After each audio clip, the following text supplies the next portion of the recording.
Yes, we are going to go somewhere where most people don't go. But that's how we roll. That's how we roll. So, plants and planets, planets and plants. This is all about, I'm going to bring together, as Alison said, astrology and essential oils with and through the lens of how it helps you step into your highest power, that divine feminine. And you can see from the label, Solar Line Success Strategist. I call myself different things, but it is very much about how you stand in your passion, your purpose, and your power. My astrology is not so much what you call predictive or like what you see on the back of Red Magazine. So I'll give you a bit of a flavour of what's going on. It's eclipse season. It's eclipse season, people. My favourite time of the year. A little bit crunchy, a little bit crunchy, and I'm going to explain how and why, but also how to work with that energy and those insights through essential oils. And although if you've been with essential oil, you've been working with essential oils for a while, or even if you're new to it, and even if you don't know that much about astrology, that it will just make sense and it will just be a knowing or a remembering, a reawakening, because this stuff we're wired for. So let's begin.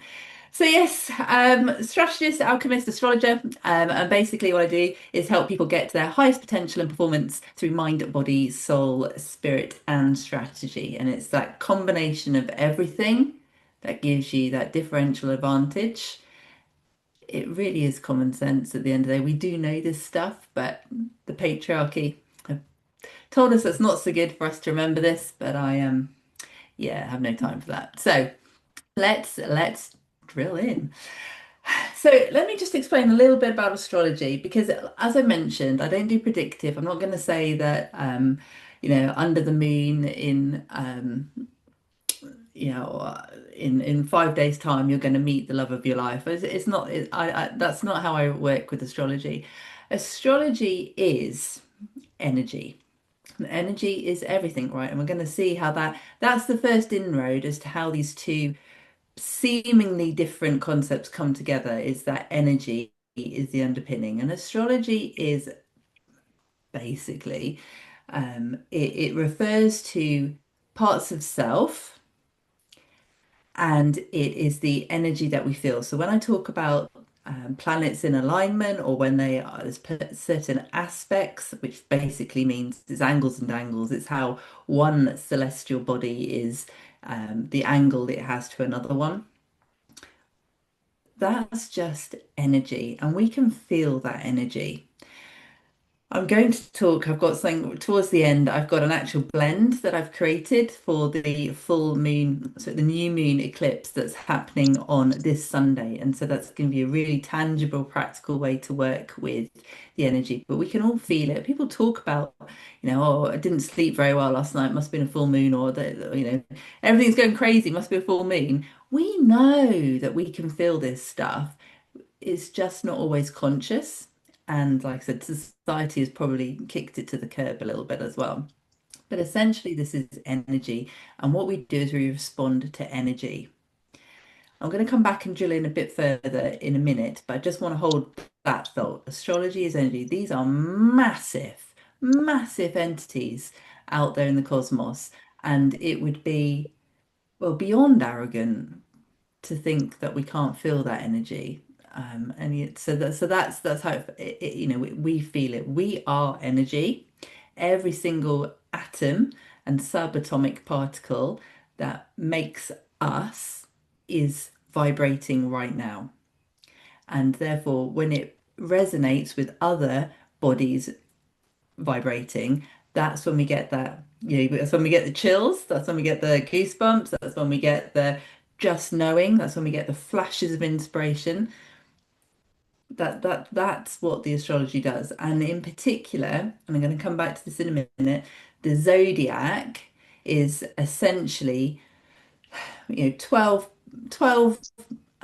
ways of looking at ourselves. And when we are born, The sun is in a particular place in the sky against a backdrop of a constellation, and we take that energy of that archetype. Let's call it that. I'm going to explain way more about this in a minute. Let's just hold the thought that it's energy and it talks to parts of self.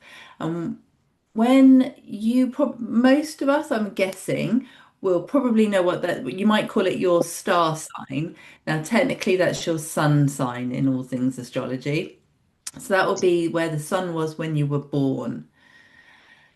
So mine is Capricorn. But you will also have, oh, you will have all of the parts of the zodiac in you. But where the sun was when you were born is what was really lit up. And so that's the part of you that that resonates most deeply. That's you. That's where the spotlight was when you were born. But you've also got a rising sign, which was the most eastern point when you were born, which is all about how people see you. So mine is Cancer. And then you have a moon sign, so where the moon was when you were born. So this is why the backs of the Red magazine might sometimes hit or miss when you're reading your own horoscope, because you're going to read probably just what you would call your star sign, your sun sign, but there's so many other factors that go into it. So if you're a little bit unsure as to whether this really lands with you, I can explain more as to why sometimes it feels like it makes sense and sometimes it doesn't. But let's just hold on to now that we've all got a part of the entire zodiac in us. But when you were born, the sun was in a particular place in the sky, which lights up a particular part of your personality. So whether that's more caring and nurturing and grounded, whether it's more empathetic, whether it's more expressive, whether it's more sort of likes ideas and travel and expansion, whether you like being on stage, whether that is something that you just cannot stand, whether you like to work hard, whether you're innovative, all of those parts, that all speak, we've all got it in us. But where the sun was when you were born really picks that up. And what I'm going to do towards the end is I'm going to give you a run through the entire zodiac using particular essential oils that really help you to work with the energy of the moment. I will explain all of it. I know it's a big deal if you've not come across this stuff in any detail before. So I'm going to try and help you through all of this. So I mentioned earlier that with energy is everything, and emotion is energy in motion. And I don't think you probably already have come across essential oils and and how they can support emotional well-being, emotional health.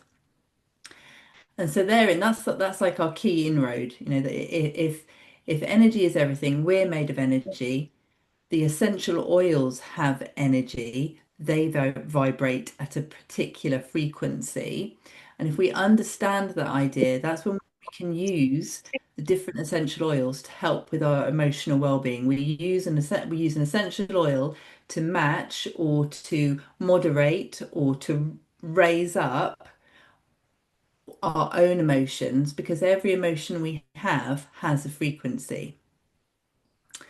And so, for example, shame and anger are lower down than love and joy and bliss and authenticity and enlightenment. So when we have whatever we feel, it has an energetic signature to it. And if we aren't feeling on form, if we are feeling low, then using the essential oils, we all know this, can then help bring us back up. And that's easy. So I'm sure that's not news to anyone on this call. And that's that idea that I'm using the essential oils to match or bring up, help heal our emotional state is exactly how it links in with astrology, because our emotions are the way that we feel and register energy. And I'm just going to go back a step of how important this is. and then link it back to how powerful essential oils are, is that our subconscious mind governs 95% of what we do. So I work a lot with women that feel like they're just not getting the success that they really truly want, or just don't feel as fulfilled as they would want to. And they might outwardly have everything going on, but they know they're out of alignment. And part of that will be the subconscious holding them back. And it's what we call shadow work. And it's the parts of self that we've hidden, that we all do this. And yeah, and that's and the way to work, or the reason why I should say that that holds us back so much, is it's because our subconscious has a catalog memory of every single experience you've ever had. And the way it stores, a bit like those old photos, I'm going to show my age now. Can you remember? I hope some of you can.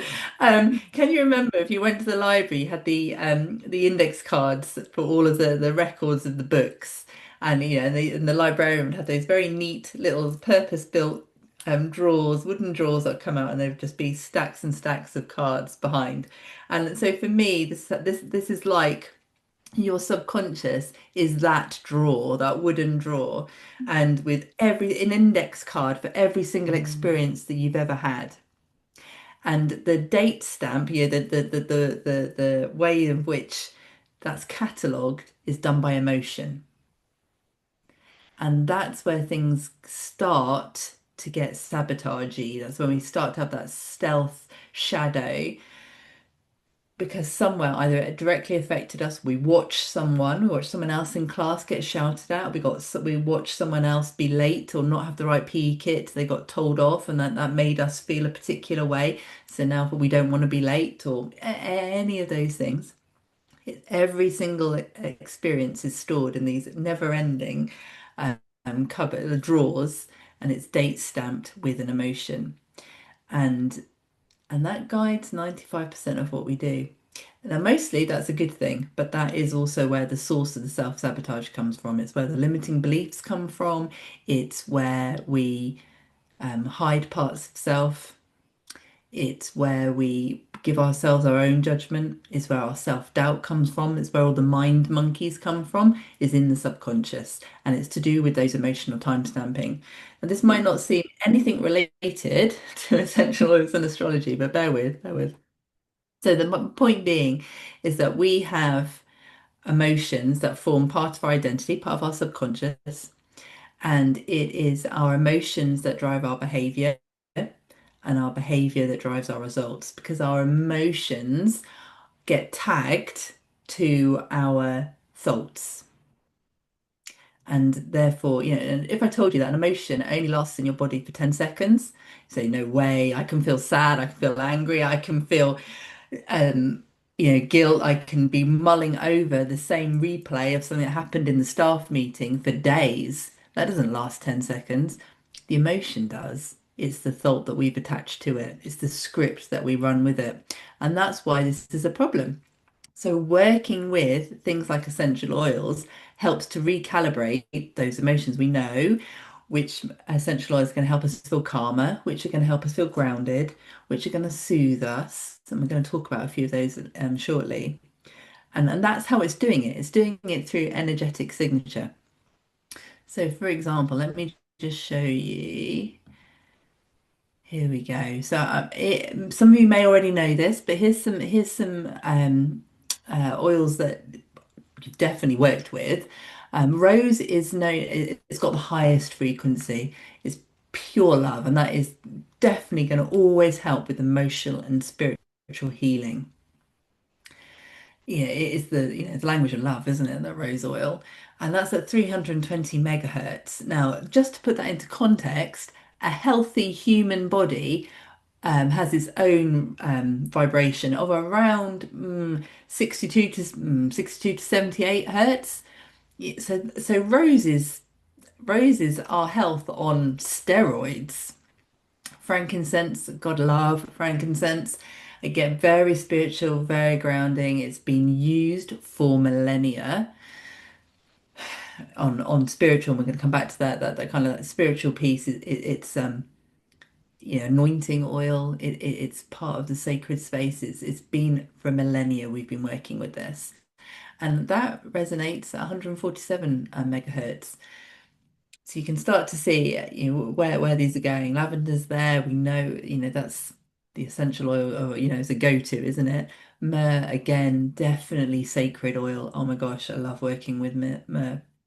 And then if yeah, and so we've got I've got some others I can share with you as well. But that just goes that shows you that for every single essential oil, it has its own frequency. And if we bear that in mind with understanding our emotions have a frequency, that is then if we're feeling low, we use these uplifting essential oils that then help raise our energy up. Now, how does this link to astrology?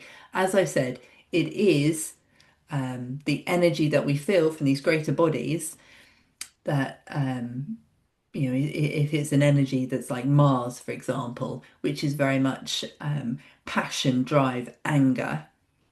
If we want Venus, the goddess of love, that the energy from Venus, where that is in the sky and how that fits to your own natal chart, which is which is technically a horoscope, is your natal chart. It is where all of the celestial bodies, all the planets, the sun and the moon, where they were at the time and place you were born.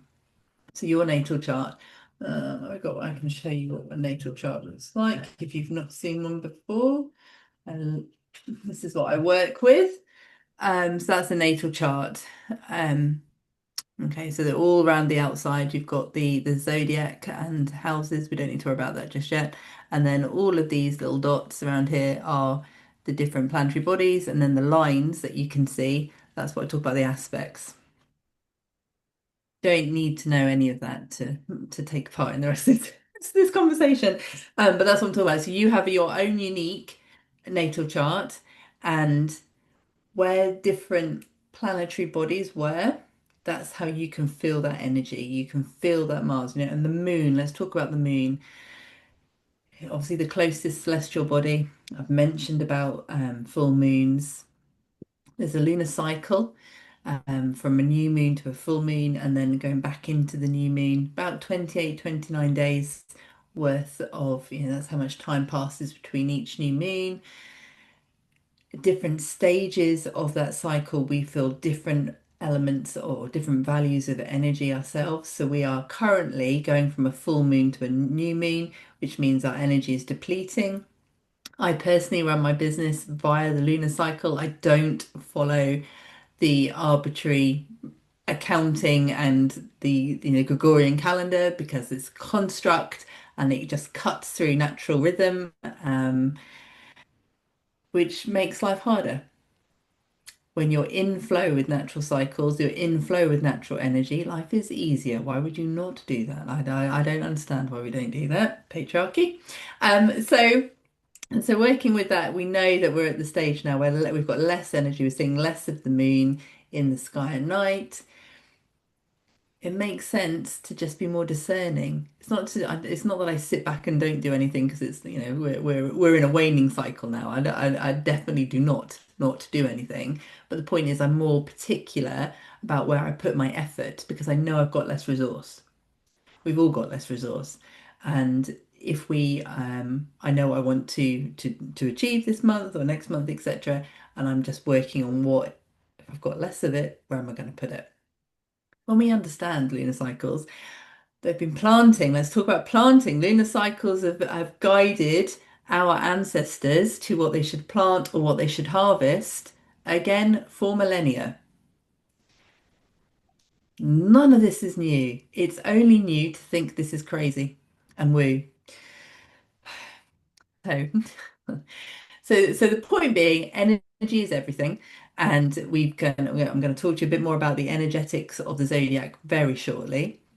And I think it's not that new to you to appreciate that the essential oils have their own energetic signature, and that helps our emotional well-being. The final thing I'll say about essential oils and energy and subconscious and our performance, our highest self, is, and again, this won't be news, but it's a nice way to join all the dots, is that scent, how we, when we smell something, it's the most provocative, most evocative sense that we have, and it takes us straight back to a memory. And you know what? Memory sits part of the subconscious, it's a gateway to the subconscious.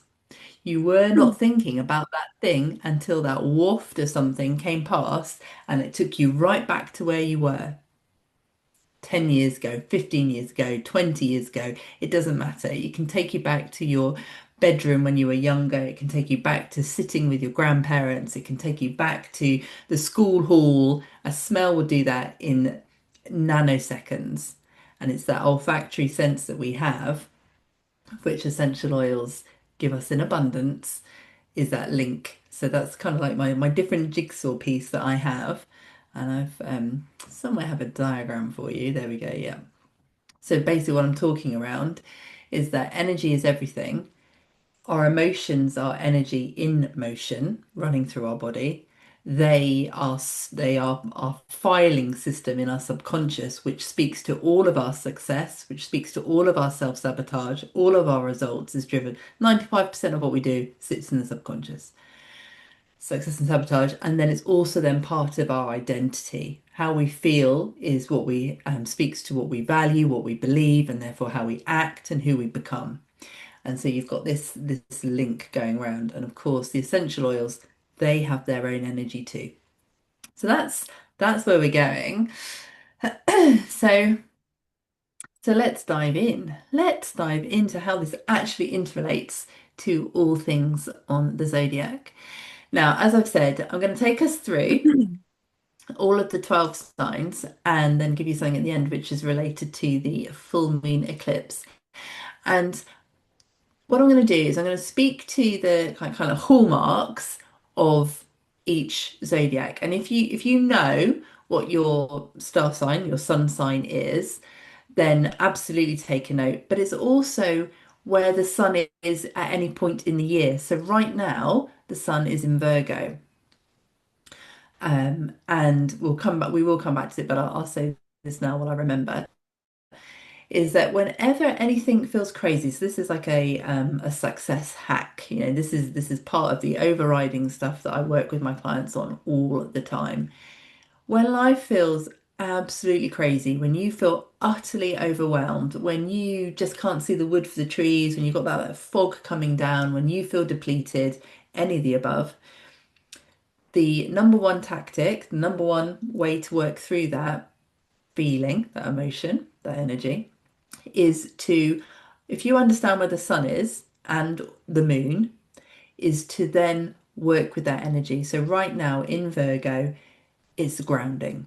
It's understanding how what's serving you and how you serve others. What are the routines, rhythms, and rituals you have for your own health?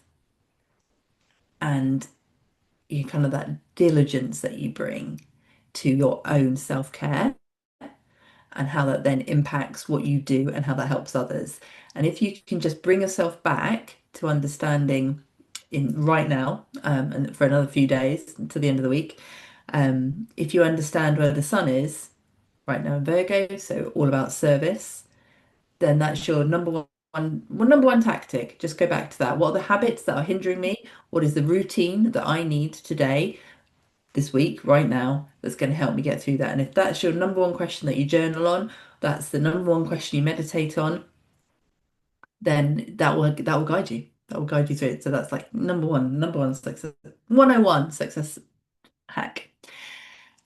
Aries then. So I'm going to start at the beginning of the zodiac wheel.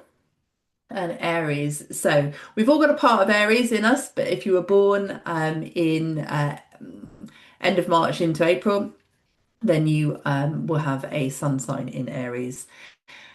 Fire, impulsive, driven, and also the most glorious energy that Aries brings is this whole I can't fail.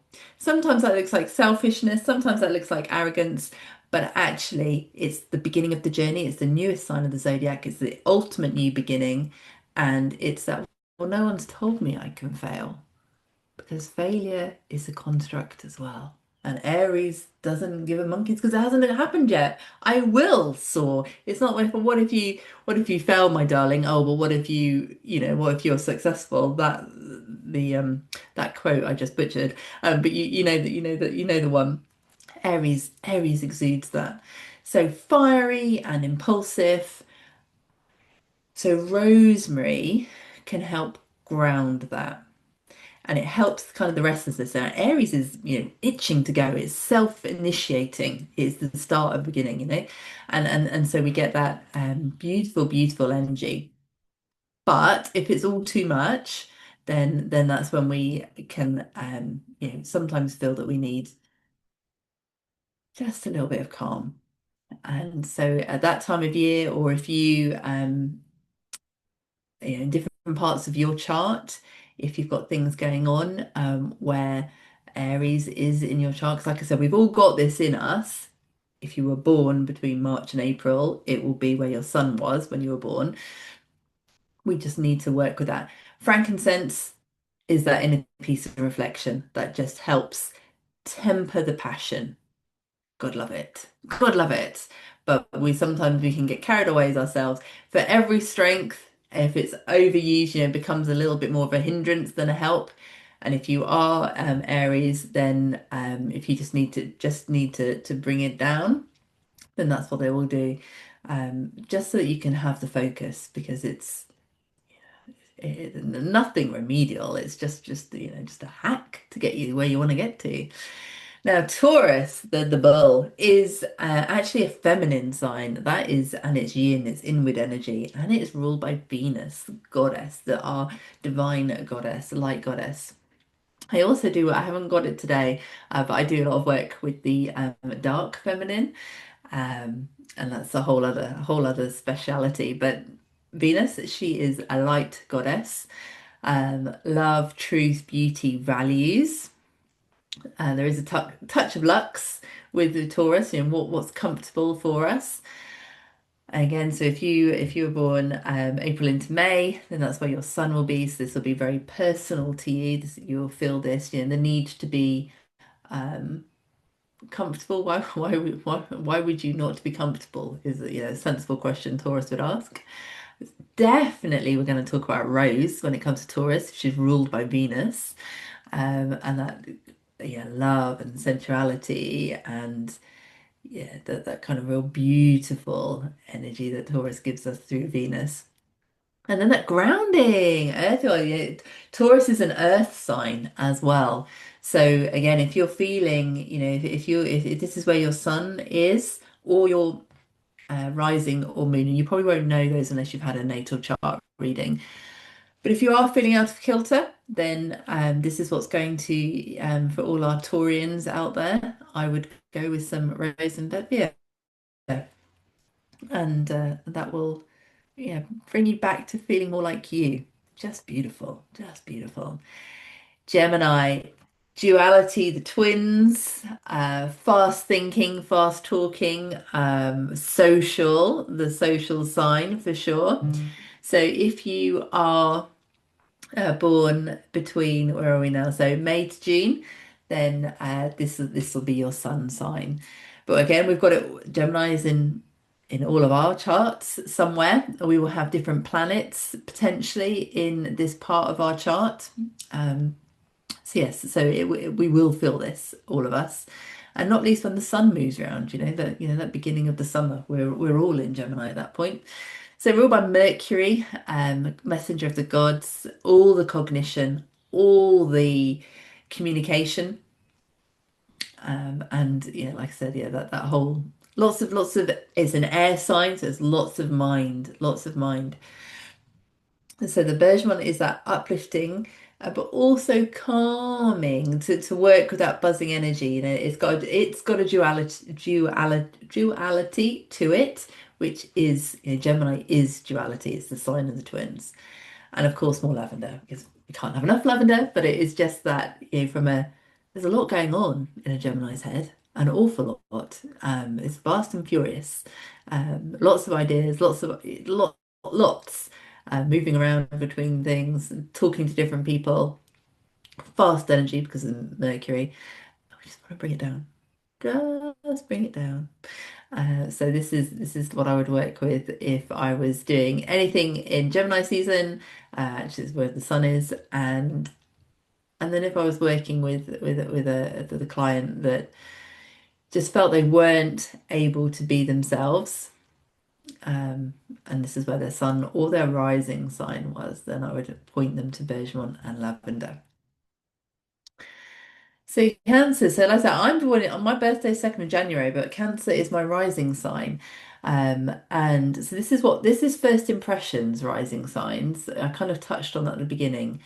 So the Capricorn we'll come back to shortly, but just to give you that juxtaposition of how different we are and how much so you might identify with this, is why I'm sharing it, is that the Cancer piece is very much about making people feel at home.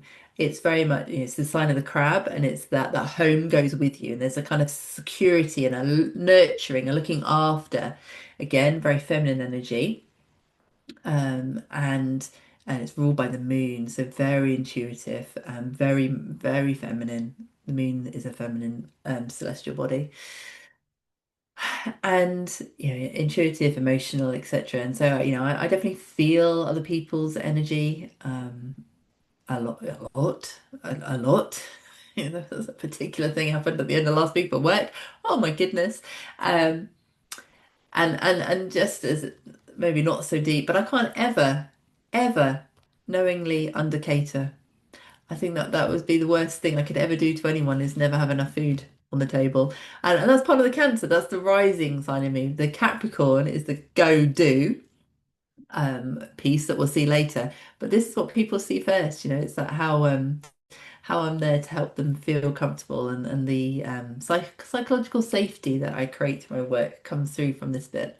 So like I said, we've got a bit of all of this in us. Some of it is louder for some than others. So chamomile, absolute natural um, accompanying essential oil for anything to do with when the sun's in Cancer. If you've got particular celestial bodies in your fourth house on your chart, then this is what you want to be working with. And that geranium piece is the balancing, because it's highly empathetic sign, and you need to be able to like recalibrate and moderate. And geranium allows us to do that. So those would be my highly recommended for anyone with a sun sign, rising, or moon in Cancer. And as I point out, I'm just going to say it again for the avoidance of doubt. Of course, when we know where either the sun or the moon is, then this also works. So it doesn't matter if these are your birth signs, it's where the sun is, um, or moon. And these are essential oils to work with at that time of the year. Leo. God love a Leo. So this is now very expressive. This is you'll notice the trend. We go from yin and yang. So we are back on yang energy now, so very masculine and outward energy. Leo is the lion, courageous and heart-led, on stage, expressive. We've all got a part of this in us, um, but it will show itself in different ways. So sometimes it's not as obvious as standing on stage saying, "Hey, I'm the center of attention." Sometimes that expression comes from, what your values are. Sometimes that expression might come through your thought. You might be a writer. So it's not always that, I guess, the archetypal extrovert Leo energy, but we've all got Leo strength and courage in us. And if we want to bring more of that out, if we want to nurture it a bit more, then yes, we'll go with ginger. Beautiful, beautiful energy to elicit that. Yeah, we've got warm and spicy, which is a very gorgeous way of describing Leo. But also to fuel that ambition. There's a potency with ginger, isn't there? Beautifully works with Leo, and then lemon again. That bright and sparkly. And effervescent, optimistic. That's beautiful. Just exactly what Leo is all about. Very, the yellow and the oranges come through in abundance. It is ruled by the sun. The sun is all about self. We're not going to have time for me to go through all of the planets, but I've got something for you towards the end if you want to know more about this. I'm just talking about zodiac signs, but if we were to talk about the planets, they too have I've got, essential oils that work with the different planetaries. And if they're in, retrograde or, they're in particular aspects that are impacting you, having some essential oils to hand that work with that energy is just why would you not? If you're wondering what to put in the diffuser, sorry, when you're putting in the diffuser, then let's go with the astrology. It's right there. So Virgo, I've mentioned Virgo already because this is where the sun is, and really importantly, it's where our new moon total eclipse will be on Sunday. I'm going to, as I come back to that shortly, in a way of how you can work with that new moon. We are in eclipse season, so let me just share a little bit about eclipse season. It'd be really wrong of me not to give you a celestial muse update. So, what is eclipse season? Eclipse season happens twice a year, typically March and September. It can move into April and it can move into October.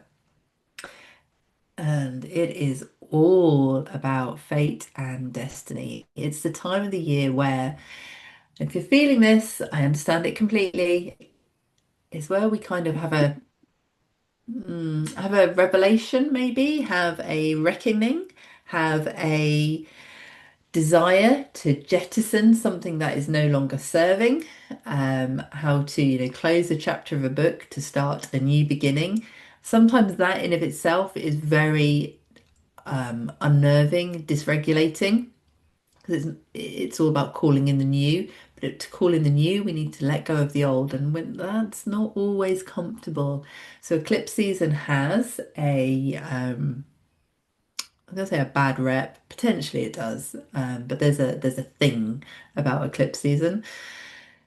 And if you are and have done over the past few weeks feeling a little bit like, well, that was the direction I was going on, but all of a sudden now I'm thinking about doing that. Oh my gosh, what am I doing? I can't make up my mind. Am I going mad? Is this the menopause? Have I not taken something today or whatever? No, you're perfectly exactly where you want to be. That's just a nudge, the energetic nudge to say, you know what, your soul's ready to evolve. And what I mean by that is we all come in to this life with a kind of soul purpose or that soul journey. It's part human experience, part of it is that growth to our highest potential. And I firmly believe, can't cannot not believe that we are here for a reason. If we're here for a reason, and part of that's that growth and that soul purpose journey. And part of that then is going to be growth. And growth sometimes is a little bit crunchy. Growth, that shedding of the skin. We are in the year of the wood snake, following the Chinese year. So that's obviously shedding skin. That hurts when we just get to that stage, doesn't it? The whole chrysalis goo analogy. None of it's beautiful until it is. And that's growth for you. So that's eclipse season. That's where we are right now. If you're feeling any of those things, you thought you knew what you wanted and now you want something different, it's okay. It's exactly what you should be doing. It's where you're meant to be. And if it's a nudge, but you're not quite ready to actually pull that plaster off and do that thing, that's okay too. Give yourself some love. Just acknowledge it. You can't fail, by the way, because if that is your purpose, then why would you fail? Failure is a construct. Again, cue the patriarchy. So Virgo, ruled by Mercury, Virgo is a priestess. This is sacred energy. I love Virgo. It's grounded and it's also celestial, that priestess piece. So hence we've got Clary Sage, things that inner vision, that intuition, that knowing, seeing the veil. Eclipse season, what we say is the veil is thinner. We get to see more of our subconscious. We get to see more of our soul self. We get to see our own true, raw self. And sometimes that's a little bit prickly. Intuitive wisdom. You might know something, but you don't know you know it, or you don't know how you know it. And I should say, of course, you don't always need to know it through your cognition. Sometimes you just feel it. And you know what? That feeling brain came before our mental brain. Just saying. Of course, we have to have frankincense in the mix when it comes to Virgo because priestess, sacred, divine. If you are feeling those effects of the eclipse, clary sage and frankincense, my top tips. Okay, so Libra, Libra, balance. Bit of lang lang on that, but a sun, well, you know that they balance you. You don't. This is what I'm saying. You might not know the exact thing I'm going to say, but then when I say it, it all kind of goes, oh yeah, yeah, I do, yeah, that does balance me out. Yeah, and Libra is all about that, like, that kind of harmony. Um, Beautiful, beautiful energy. We need more of this in the world right now, frankly. Maybe we should we should, yeah, just in schools and in shopping centres, just blitz out a bit of Lang Lang or sandalwood and it would do the world good. So yes,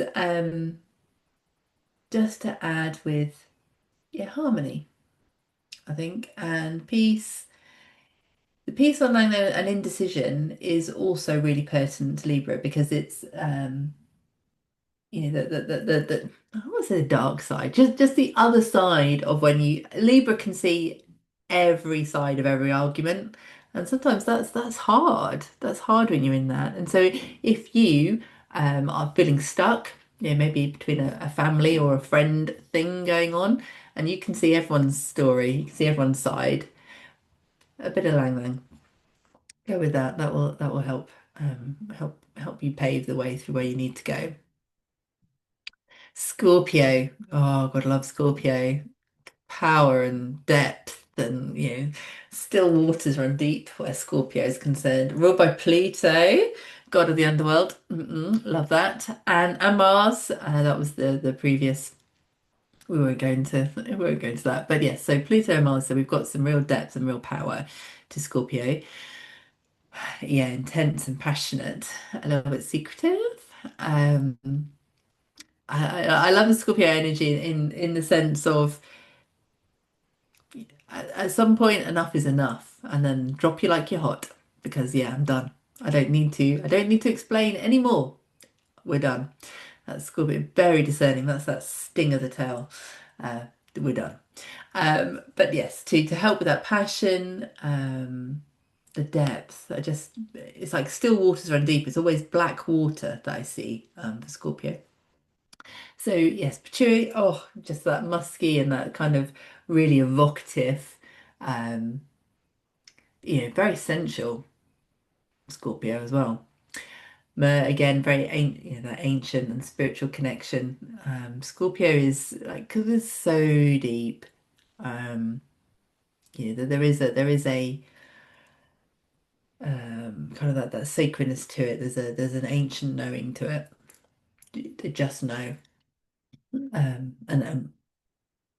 So if Scorpio season will be in a couple of months' time. We're about to go into Libra, and then we'll be in Scorpio, and that just gives you the gift. You're working with Patchouli, working with Myrrh, will just help pave that way, just make you feel more grounded. Isn't always the right word, actually, but it'll make you feel more at home, that you've come home to you. And if you are struggling in any of these seasons, even if the sun is there and you Scorpio, you were born in February. Um, in Scorpio season, if you're feeling discombobulated, then this is where you want to go. Sagittarius, so we're back to expansive energy. We're back to that whole, 'cause ruled by Jupiter, which is that just, go big or go home kind of vibe. Expansive, horizon, expanded horizons. This is what so whether that's learning, whether that's travel, that's just seeing more of the world, understanding more, that adventurous. They love a debate. Oh my gosh, do Sagittarians love a debate? So again, quite cognitive, but very much expansive. So again, we're back to frankincense. We've got Jupiter as a ruler. It's a big deal, big deal. and Cyprus. That clarifying, and again, it's from the cognition perspective, is where we're going with that. Just to, if you're going to take on board all the philosophy, all the what could be's, all the what ifs, how do you work through that? That can be that can what can hold Sagittarians back. They just don't know what to do for the best once they've taken on board all of that. Um, open-mindedness. It's like, well, where do I go with it now? That's the potential holdback. So, just ways of working with all of that expansion energy. And so Capricorn, ruled by Saturn, so it is taskmaster territory. Saturn is like Master Yoda, all for your highest good. So it's Father Time, very karmic. A bit like eclipse season is too, actually. So I should have said that. If you're feeling that, there's lessons to be learned or lessons that you have learned, if they keep appearing for you, it's all part of that growth. You're always where you're meant to be. It's not a failure. It's just that you needed to see that again. So Saturn is very much in that, in all things karma. And by the way, karma is not a bad thing. I never say karma is a bitch. I cannot bring myself to say that in meaning. I can say it clearly here, but you know what I mean. Um, because karma is part of your journey. Karma is what you got you here, and it had to be that way. Every step you took was to help your enlightenment, help your growth, help your expansion. It's just part of what's in your backpack. I see it much like, Lord of the Rings, we're off to go get the ring and we're going around these mountains. Each step we go, each turn we take, we could have taken a different step, of course we could, but then it wouldn't have been your journey. Mm. So that's karma. But yeah, grounding, Capricorn is an earth sign, but it's also a cardinal sign. I haven't talked about qualities of signs yet. There's so much to share with you. So that a cardinal sign, it's self-starting, initiating kind of energy. So that view will bring us back to our earthy roots. And when we do that, that's just going to get us back more on our, stable footing. Cedarwood, of course, is that stability again, and supports the disciplined nature of the mythical sea goat as we ascend the mountain. Aquarius, water bearer, but not a water sign. It's an air sign. It's all up here. Aquarius is in the head again, ruled by Uranus and Saturn formerly. Now, Uranus, let's talk about that because there's a lot of Uranus energy right now. Uranus is doing some stuff in the sky, all about radical rethinking. So, what we mean by that is very much what's the most wildest, rebellious, revolutionary way in which you can serve yourself? What is the most radical electric shock that you can bring to the way in which you serve others? That's the energy of Uranus. It's around right now because he's in certain places doing certain things. He just went retrograde, by the way, so you might be going back over something to do with a bit of a rebellion idea that you've had. Bring on the rebellion. I'm all for that. So Aquarius have that in abundance, but it's innovative, progressive, can be a little bit aloof. Beautiful dichotomy that they are there for humanity, there for the collective good, but they don't have to be part of it. Tea tree could be very purifying. You've got this electric frisson, courtesy of Uranus. It helps to bring that on an even keel. I don't want to say ground it because it's an air sign. It isn't grounding it. It's just to give it a clear line of sight. Let's say that. And that peppermint is always going to stimulate. And Aquarians love that. So if you are an Aquarian, then if you don't feel like you have honored your truest self, if you're not listening to yourself, if you feel like you've been pushed and pulled by other people, then a bit of peppermint will bring you back to who you are. And then Pisces, our last sign of the zodiac, very spiritual. It's the most spiritual sign of the zodiac. It's it's the intuition. It's how we know. It's a dream state. The courtesy of Neptune. It's where we get our dreams, our imagination.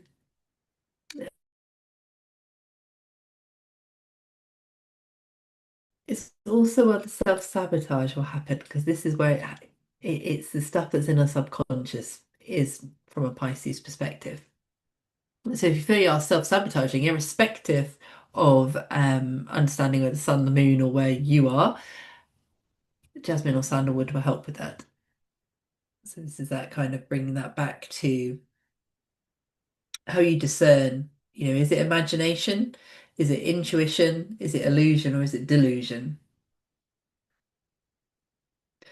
And the energetic signature of sandalwood will help get you where you need to if you work with sandalwood. And when I say work with, have these oils around you, um, have them while you meditate, have them while you journal, and that's like the most practical way to work with them. But in which one to pick off the shelf, kind of our quick fire guide that I've done for you today based on all things zodiac. So I did mention that we've got the new moon in Virgo this Sunday. And what I want to share with you, I mean, I guess kind of advanced astrology here, but we've been talking for nearly an hour now, so we can be advanced. We have got the lunar eclipse, new moon, sorry, solar eclipse, new moon in Virgo at the 29th degree. Now, when I showed you the chart earlier, you can see like these pie pieces, a bit like Trivial Pursuit, where you've got them, each zodiac has 29 degrees. When we get to the 29th degree, that is a really potent angle. That's a potent degree. And that is where the full moon, I keep saying that because I've got a picture of a full moon. Picture of a new moon is not so exciting because it's just black. So I have to do a full moon. So, I'm talking about the moon, but it's a new moon on Sunday in the sign of Virgo, and it's the second back-to-back new moon in Virgo. The first new moon, which will be about 3 weeks ago now, was in the first degree of Virgo. We're now on the 29th. By the time Sunday comes around, the moon will be in the 29th degree of Virgo. You won't see it because it's a new moon, it's a dark moon. But here we have, to help with that grounding and clearing, new moons are new beginnings. They are inward. It's a time for introspection. It's a time for setting intentions, what you want to bring in, either for that cycle or beyond. It's closing down what was happening in the previous cycle. And it's just that time to really honor you. So we want to work with that grounding and clearing energy, knowing where you want to go is where we get that discernment energy and that kind of clarity. This is where I'm going to spend my time. This is what I'm going to put my energetic focus to. Because it's introspective, we'd also say it's healing and nurturing. And then the one thing, the watch out with Virgo is the perfectionism piece. It's all about servitude, Virgo energy, and that it can get obsessed. It can be overridden by the quest for perfection. We kind of need to let that go. It's move on. It's getting that balance right of what is serving and then at what point is it now not serving, and that's the watch out for Virgo. So with frankincense, Bethier, and cypress and Melissa or lemon balm, then these are the oils to work with this Sunday. And so what I've got for you in more detail is the actual blend, and like I said, the most practical way to work with it is have that blend going while you journal, And when I say journal, that may be working on some big questions. It'd be what is it that you want to bring in? What are the intentions that you're setting? We're still in eclipse season, so it's very fated. So if you are getting nudges, when you're meditating or you're getting those flash thoughts in the shower, when you're not really concentrating on a thing, but you get the idea, maybe when you're driving, when you're pondering and wandering in nature, walking the dog or whatever, these ideas are coming through, inspiration, nudges, downloads, whatever you want to call them. They are loaded right now because it is fated. It's eclipse season. It's about that next evolution on your soul journey. So if you are getting, no matter how crazy those ideas may be, you're getting them for a reason.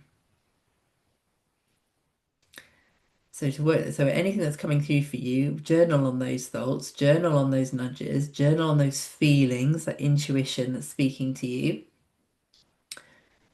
and then have this blend going.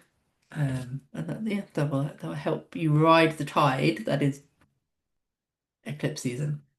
Beautiful but crunchy. Beautiful but crunchy. So I am almost at time. So I've got you there. There's a QR code. If you want to have the blend, then let me know. And this is the joining the rookery. I should have said right at the beginning. I never say this, do I? So clearly, Karina and Rook.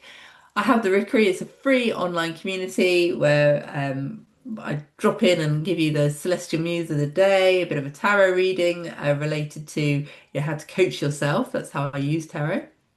Um, Essential oils, what to work with for this new moon, this full moon, this eclipse season, this new sun season, etc. And the little stars that I use with my two little rooks. They represent the constellation Carina.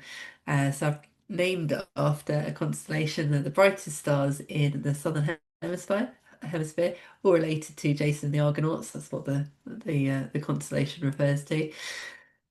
And I like a little bit of the Odin. So if you're into your Viking mythology, Norse mythology, then they refer to Odin's too. He didn't have rooks. I do, clearly. But they refer to he had ravens. They refer to our perception. It's whether we've got memory or whether we've got foresight. And that's all part of the insight, the intel, the knowing, the intelligence, how we move forward. So if you were curious about my logo, then there you go. It brings both parts of my name, Karina, the constellation, and my little rooks. So yes, so that is me in an hour. I had to rush through that. So I hope I didn't go too fast, but please, I've got time for questions if you have, and I will, if you want more information, if you want your own natal chart, then we can talk about that later as well. But feel free to ask any questions. That was absolutely amazing, Karina. I've written so many notes and I'm so excited about thinking about them in this new way. So thank you so much. And if there's anyone with any questions, please do feel free to unmute or write in the chat. God, that was an amazing session. Thank you so much. Don't know if there's any other questions. I've got a question, if that's okay for me to jump straight in. Sure. With the birth time and place, well, not necessarily the place, is it affect, there's obviously sometimes intervention with like maybe a planned cesarean or something like that. Is it a different between like when you're supposed to be born, or is when you're born is when you're supposed Yes, to be born? great question. I love that. Yeah, no, it is when you are born when you are meant to be born, and Yeah. it's really interesting a conversation. It happens regularly. I have this conversation, and Mm. in fact, I'm actually going to be doing a natal chart reading. So I've already done someone's actual, the day they were born, but they had a near-death experience, as in they died on the table and then came back, and so we're going to do their chart for that day as well. Mm. Um, which and then sort of overlay the learns. So that's a very particular circumstance. But no, yeah, if you're late or early, due dates, due dates don't come into it. It's the day that the moment you arrived is your moment. Love that. Amazing. And I do have another question. I hope it's okay for me to take over. And anyone else, please speak up as well. The other thing that was really interesting, you saying you work with the energy of the moon, because Mm. I have certainly learned about working with my cycle. And I know obviously without intervention of electricity and all the unnatural things that we work with, we would be bleeding with the moon. Yep. So is it better to be working like with my body, which is obviously out of sync, or with the moon? Or will that help me regulate my cycle with the moon? Yeah, exactly that. So when I started working with the moon, it followed. The bleed Okay. followed. So yeah. So the more so to the point. So let me explain. Go back a step. Um, I hardly recognize the month of the year anymore. I have to like for like school calendars. Oh my goodness, I have to know the days. I can't work in my complete bubble. But for me, I'm more interested and I can feel it. I'm ready for it when it changes. You know, that 29th, the first degree, when the sun moves sign. I said we're currently Virgo, we're moving to Libra. That's how I work. And I know that then what that energy is going to bring to my life or where I want to work or what part of me is going to come into its moment, if you like. And then likewise with the moon, moon cycles. And just if you're just more conscious of it, you don't have to do much more than that, just to know to have an appreciation of where the energy is high, where it's low, what parts of self is it speaking to, what is resonating with, then that just it sorts itself out Mhm. miraculously or completely commonsensically. You know, it just it works it out. So yeah, if you follow, if you and what I mean by if you follow, then that really just looks like as simple as. Um, Putting some time aside to do some intentions, putting some time aside to do a new moon or a full moon meditation. And in between, like we had yesterday and into today, today we had the third quarter, last quarter. Um, yeah, they've got clear ways of which you can use that energy. So it's very much about harnessing where you're at or looking what you're doing. You can use the same prompts pretty much every 4 weeks, based on the key stages of the moon cycle. But it's then just reflecting on what's happening in your life at that moment. And if you literally are just tuned into whether I should be going all out or whether I should be more introspective, it's as simple as that. Um, yeah, the rhythms will start to just become synced. Mhm. God, I love it. Makes sense. I love it. Thank you so much. Does anyone else got any And if questions? you, I've got a friend, sorry, just to say, a friend of mine, she has Fast Like a Girl. She's done the program, and she is now timing fasting with moon cycles off the back of working with me. That makes again makes perfect sense. You know, where you've got your energy, where you don't have your energy, when you can go from a 14-hour intermittent fast, or when you can go for a full 72 hour. The moon cycle will aid you. You can do things whenever you want to. You have free choice, of course you do. Um, but you can either have the trade wind behind you or you can be swimming against the tide. Yeah. You know, it's literally that. And likewise, just to That's where match this that, goes. when we do like cleanses, the parasite cleanse, because the parasites come all out of the full moon, to be able to time the Okay. gut cleanse with that is really powerful as well. So it all makes Yeah. sense, all fits together. So, Yeah. so what's that? That's a book, is Yeah. it? Like a girl? Uh, the Fast Like a Girl is Mindy. Oh, what's her name? Oh, it's yeah. She's a. If you put Fast Like a Girl into Instagram, you'll find her. Yeah. Yeah, brilliant. Love it. Amazing. Anyone got any questions? I'm just so fascinated by all this lunar cycle business and how you run your life by it and your business. I want to know so much more. You say it's as simple as, but for Hmm. me, it's not simple. I would need to a lot more guidance. I think where are we going to get this guidance from this book? That's just fasting, Mindy, fast like a girl. I That's mean, just that's I right. have Yeah. produced a book, the Luminary Lunar Business Cycle, which helps you run your business via the moon. But that's like a calendar, it's a bit like a journal, so it's coming to its end. We're in September, so I wouldn't don't buy it because you only got a couple of months. That's not that's not remotely sensible to do that.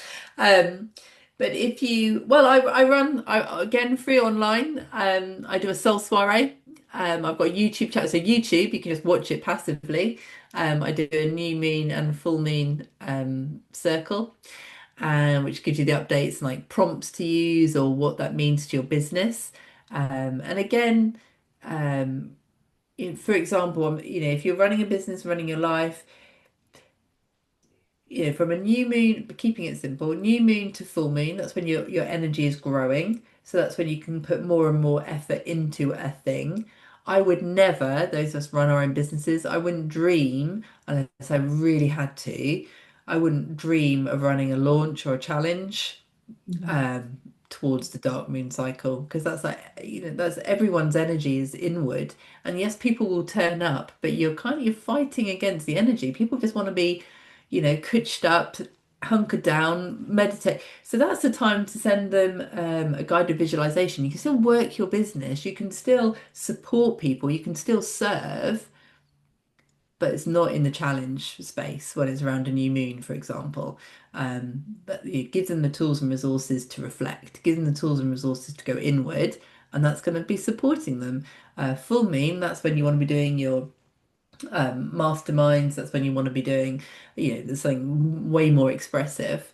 And then in terms of business, in terms of life, then you're gonna and if you track it back, you'll suddenly you will realize, oh my gosh, um, when you do exercise, for example, you'll do it's easier to be more expend energy towards the full moon. Now we're on the cycle towards the dark moon. Now it's getting harder to get. If you do fitness in the morning like I do, I know it's harder for me to get out of bed right now. But give me 10 days and yeah, of course I can get out at 5 o'clock in the morning. It doesn't matter if I haven't had my full night's sleep. So it's just understanding that and the easiest way to do that is it how much moon that you can see in the sky, notwithstanding cloud cover. But if you didn't have cloud, how much of a moon have you got? And then the fuller the moon, the more energy there is. Helpful. Thank you. Yeah. Amazing, brilliant. Anyone else got any questions? No, I think we're good. Well, that was absolutely incredible. Just thank you so, so much for sharing insight into what's a new world for me. But being able to, yeah, connect it in with our amazing essential oils and having that understanding of those cycles. I've been looking up what's it, the uh, Rising sign, yeah. rising sign is, and I'm learning so much. So it's just been absolutely fascinating and just really grateful. And there's so many thank yous and saying how informative it is. And thank you so much. And amazing. And thank you so much. You enjoyed this amazing session. I hope you're reading the chat, Karina, to just see how happy everyone is. Really That's not appreciate you giving us your time and expertise. And I've signed up for your group, so I'll be in there learning more from you. marvelous, marvelous. Yeah, and it's all free. So yeah, it's there for everyone. We should all know. We should all know this. Society has kind of nudged us out, but we all inherently know this stuff. It's just a little bit for. I just did the reminding. That's all I do. Yeah, I love that. Yeah, it's all innately within us. Beautiful. Well, thank you so much. And thank you to everybody else. And I hope you all have a Pleasure. wonderful evening and a wonderful new moon. Yes, yeah. Take care. Thank you. Take care. Bye.